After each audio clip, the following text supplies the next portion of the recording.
Welcome back to the channel, everybody, and today I know all of you love the Mopar content. If you're watching this, I appreciate you more than you know. But today I have to do a video that I'm 3 months late in doing, which is the first year cost of ownership for my Lamborghini Gallardo. And Chris is here in his Gallardo. Josh is here in his McLaren 570S with the ridiculous exhaust, insane build, and a wing is coming next week. But we're headed to a car rally, a drive in LA, where we're going to drive back to Orange County and hang out with a lot of amazing people, a lot of amazing cars. So now let's jump on the road because we're late because he slept in.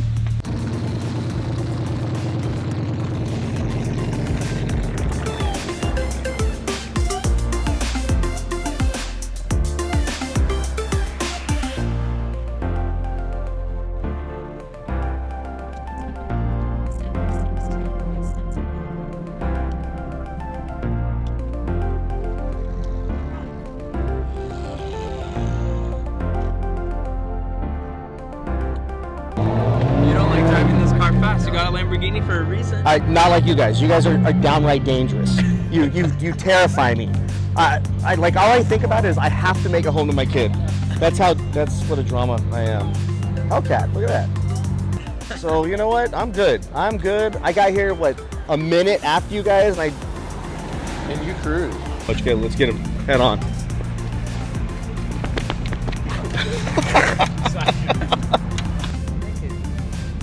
Hey, Josh, that's LA. That is a fully naked man just walking down the street. Doesn't give a shit. Fully naked. Welcome to LA, right? Welcome to LA. All right, so we are at the meeting spot in LA, and I just wanted to preface this video with, I'm trying something different today. I am using a different camera. I'm using a DJI Action 2, and I'll put a picture of this thing on the screen. It is tiny. It is super small, but I want to see if I could shoot a whole video from this little tiny camera and it still come out good. So let me know in the comments what you think about this. I'm going to congregate, spend some time chatting with some car people, jump on the road, and I'll talk about my first year of ownership. So Josh, I did the math on what it cost me to own my Lambo for the first year, and without telling everybody, that's repairs and maintenance. Year one. Year one. Just get ready. That's just maintenance? That's repairs and maintenance. welcome to Supercar Life.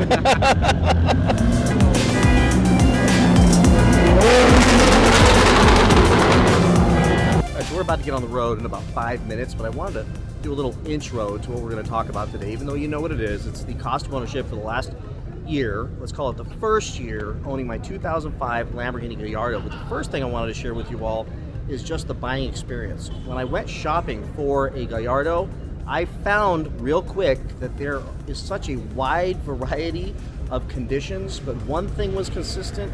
Every single dealership told me that their car was perfect. Their car was well maintained, their car was in great condition, everything's good. They told me the clutches were good. Literally no one could give me a clutch snap reading, could tell me how much clutch was left on the car, and almost no one had the books and records. Even West Coast Exotics did not have the books and records, but I did ultimately get the books and records because they did have connection with the prior owner who had an entire book. So I've got all the books and records on this car, so I know what it's cost from day one to keep this thing on the road.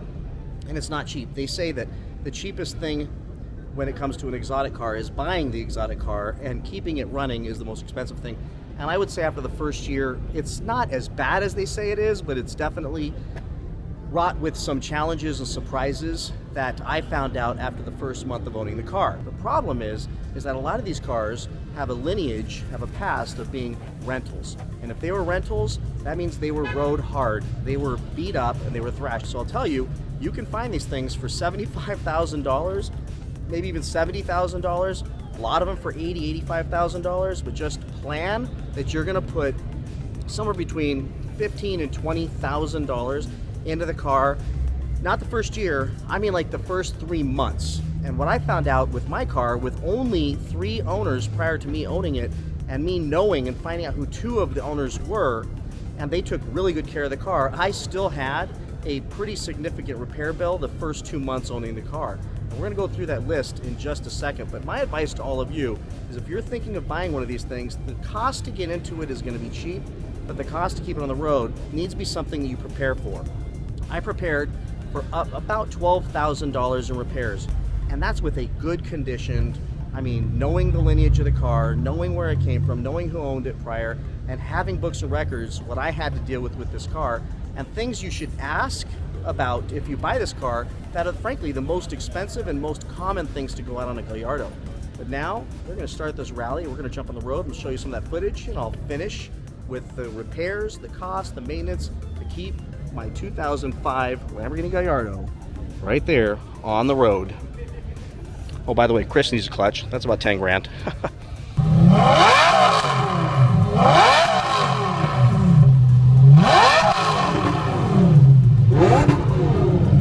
Next, a 2004 and a 2005 has one significant difference, and one that you may like, one that you may not like. And I like the difference, which is a front end lift.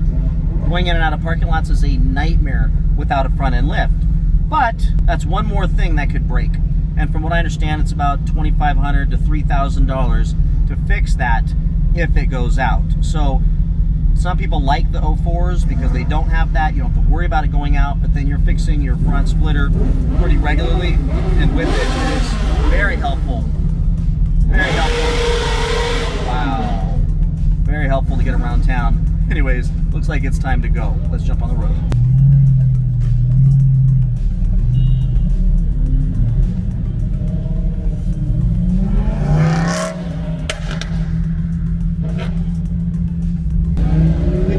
Drive safe.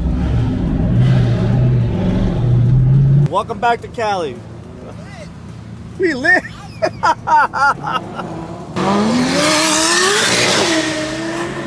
Woo. There we go.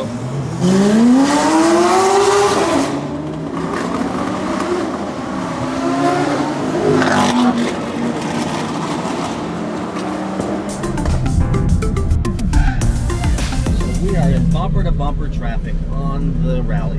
This is awesome. Gotta love LA. Whoever's idea it was to drive from LA to Orange County mid-morning on Saturday. Didn't think this one through. Alright, so while we're in traffic, let's talk about the first repair I had. So I owned the car for about 45 days, maybe 60 days, and I was really feeling good about it. It was running perfectly. I was thinking, if I can get through the first year without any repairs, I will have succeeded in my venture and I would be happy. And that did not happen. One night, I took the car to a high school prom to let them take pictures in front of it. And when I went to leave, after spending a couple hours being the coolest guy in the world with a Lamborghini, my car would not go into gear. And that was thoroughly embarrassing because I was at the top of a hill, and finally I figured out that if I held both paddles that it would go into gear and stay there as long as I held one paddle for about, I don't know, half a mile, and then it would stay there. Took it to the shop the next day. I looked up on Google first and found that it could have been a plethora of things. It was the e-gear actuator. And my mechanic found, well, first I called the Lamborghini dealership and they were like, bring it in 2 months. That's the soonest appointment we have. And I found this great guy at RMT by my house who specializes in these cars. And he checked it out, and right away he said, it's your e-gear actuator. He looked up the part and found out that it was $7,500 from Lamborghini just for the part alone, which is insane. And then the labor was going to be another $2,500 to $3,000. Wow. So I was looking at $10,000 plus for that repair. But I got resourceful, and I found, and by the way, it was nowhere to be found. They were on back order, and it could have been weeks, months, or even longer to get that part from Lamborghini. So rather than wait, I want to get back on the road rapidly. I found on eBay, which is the best place to find parts sometimes for these older cars, I found an e-gear actuator from a guy that rebuilds them, and then he charged a core charge. So it was $4,500. When I send him my old one, he gives me back $1,000. So $3,500. Labor was another, $3,000 or so, and then tax and everything. that first repair, and then I think I got the oil change as well. So it was just under $7,000, about $6,888 or so for that first repair, less than 2 months of owning the car. So now let's talk about the second. It wasn't a repair. I decided that after that big repair, I wanted this car to be dialed in. I wanted to make sure that I had a baseline for everything that was done to it. Even though I had some books and records, I was missing an oil change.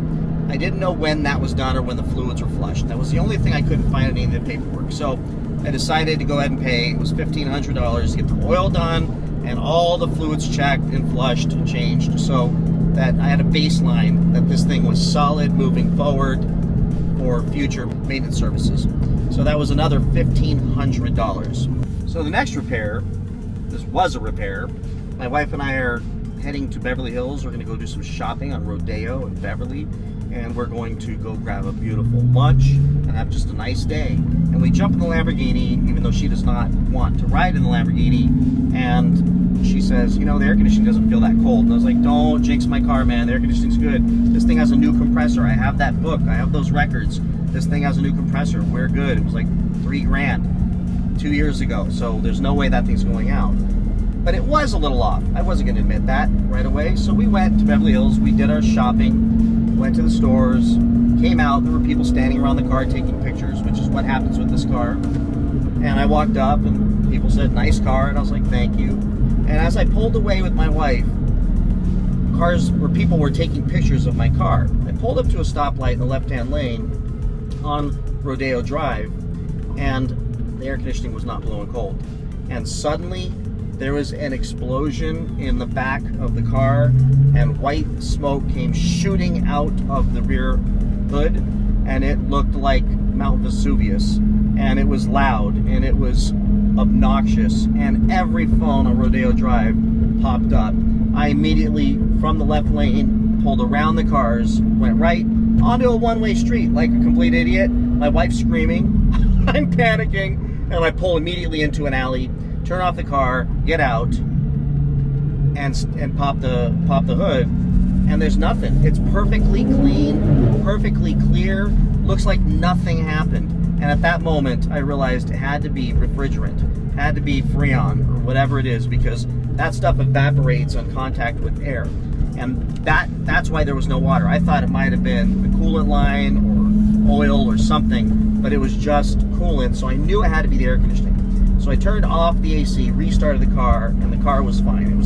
It was choking a little bit, but once it got its bearings back, it was fine the rest of the day. Took it to the shop. That repair was $2,024 and some change. So $2,025, and it was a blockage in an air conditioning line and a fan in the front of the car. There's two fans and the two air ducts in the front, and one of those electric fans needed to be replaced. So that was $2,000 for that. And next, when I took the car in to get the exhaust, which I won't count the exhaust since that was just a modification. It was a choice that I wanted to do. It was $2,000 for that, but I won't add that in. And it's just basically a straight pipe AGX system with my cats, because California will kill me if I take them off. But when I put it in, there was something else that popped up, and it was, here it is, my steering pump. That was $1,375 for the steering pump, and another $80 just to top off the oil, because you notice it was down a little bit, because these things tend to eat a little bit of oil. So another almost $1,400 for the steering pump. All right, so if you're following along, we just passed $10,000, but then the end of the year comes. The state of California sends me a bill for my registration, and that wasn't that bad. It was $896, and then I had to smog the car. Let me see here. That was $60. So no big deal. Got that done. It passed, thank goodness, because that was after I did the exhaust. And that means I've reached, in the first year of owning this car, a grand total of, and I've got it here, $12,820 to own this car. That does not include the car payments. There's a cop. Let's see. I don't want to get pulled over by that guy. That does not include the car payments. Doesn't include any interest on this thing. I did put, I think, $25,000 down, so I only owe about $60,000 on this thing, and it's about $1,150 a month, I think it is, for this car. Insurance, I did leave that off, that's important. I pay $1,233 every 6 months. So let's go ahead and just take this thing up and say I'm probably around $14,000. Good. $14,500 to drive this car the first year. That's kind of steep. By the way, this is important. I put about 10,000 miles on the car since I bought it. I think I had like 19,000 miles on it. Now I've got 30,000. So just close to 10, 11,000 miles on the car. No question that these are expensive to own, but they're so much fun to own. And for those of you who are my Mopar family who think that I should get rid of this thing and it's a waste of time, money, and everything else, let me just make this really clear. This car brings so much joy to so many people, and I am one Lamborghini owner that shares my car with everybody. Every kid who falls in love with this car wants to sit in it, gets to sit in it. I let them rev the car. I give rides. I picked my friend's kid up from school just to blow his friend's mind on his request. And I share this car with anyone and everyone who is a car lover and always dreamt about owning an exotic. I took the Mark from the Special Olympics on 2 occasions on awesome fun rides. One time was his birthday, just recently, watched that video, and he enjoyed it. And to see the joy in people's faces and the mystique around these cars, the excitement when people see them, it's something that I can't duplicate with any other car.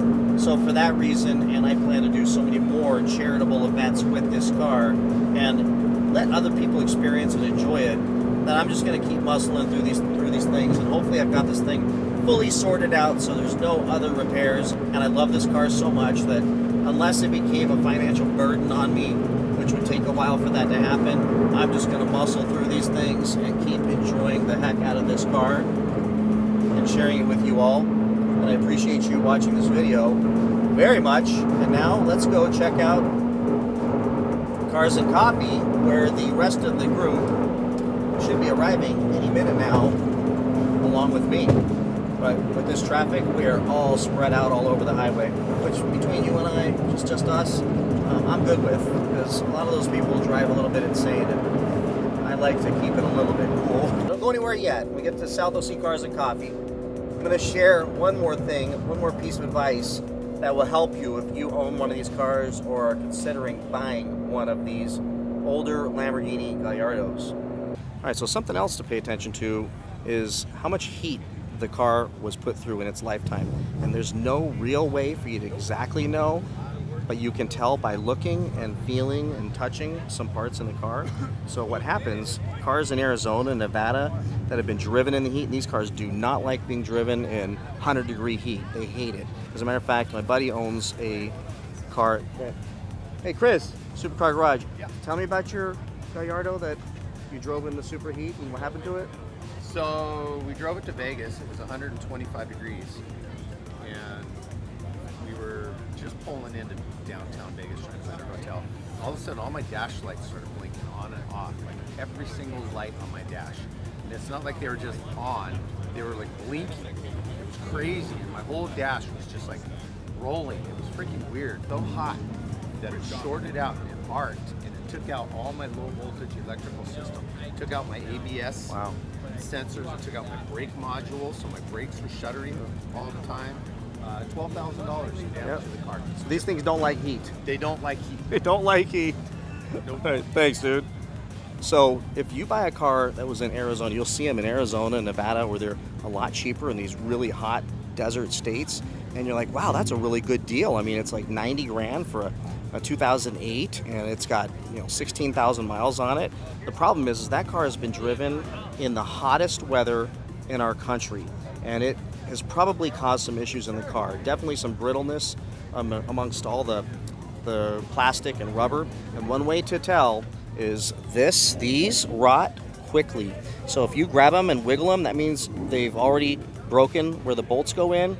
That also means this has been taken off very many times.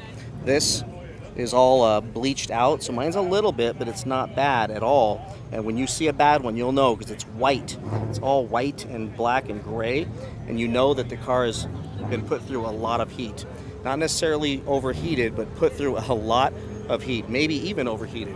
And the other way to tell is when you pop the back is the engine compartment. If it's super faded and really bleached out, it's because it has been put through a lot of heat. Now mine's perfectly beautiful and black and gorgeous, which leads me to the glass hood versus the enclosed hood. I prefer the enclosed hood, even though the glass hood is really cool and it looks awesome. But you'll see a lot of these cars, especially that were left outside or driven a lot outside in heat, where this whole area is bleached out, faded, and looks horrible, which means a lot of the rubber, a lot of the plastics are all rotten and on their way to failing, and that's going to be some big expenses for you. So cars that are in high heat climates, you want to find out, you want to take a look at it, and you'll get a feel for, like, this is fine, it's not all cracked. A lot of the cars have these removed, and people who don't know Lamborghini don't realize there was this part here, and the part's gone because it became so brittle and broken that they just removed it. To finish up, personal preference, I prefer having this because it keeps this engine compartment looking really good. Now I've got some water and dust, I can clean this thing off and it'll look great. Come on, guys. So bottom line is, you guys get it. Watch the heat, check this plastic, push. If it starts cracking or feels very flimsy, the car has been put through too much heat. I like this hood much better. It'll preserve the car a lot more.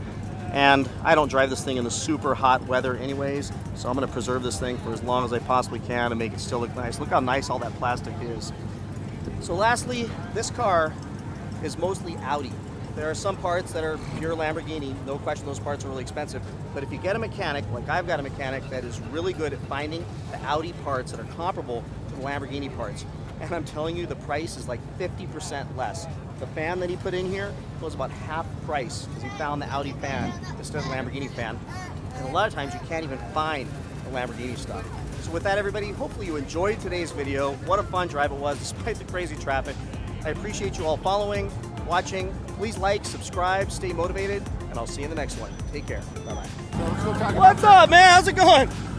Keeping him alive? You taking care of him? Oh, yeah. Right on, dude.